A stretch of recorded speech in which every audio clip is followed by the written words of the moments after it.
สวัสดีครับวันนี้มาอยู่ผมนะครับแก้วเซอร์วิสอีกคือเก่านะครับวันนี้มาอยู่กับรถไถอิซิกินะครับ NT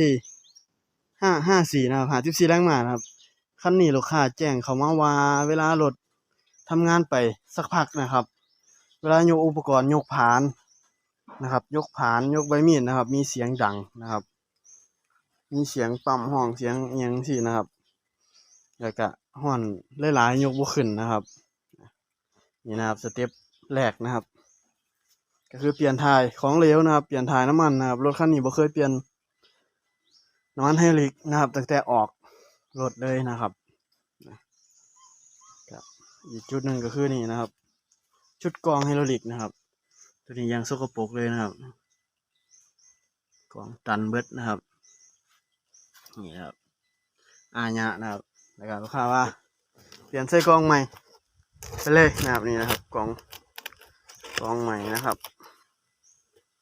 เดี๋ยวเขาจะเปลี่ยนใส่ให้ลูกค้าไปเลยนะครับนี่นะครับใส่กรองไฮดรอลิกของใหม่นะครับ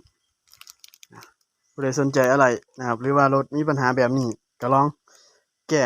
จัดการเบิ่งนะครับประมาณนี้นะครับผมสวัสดีครับ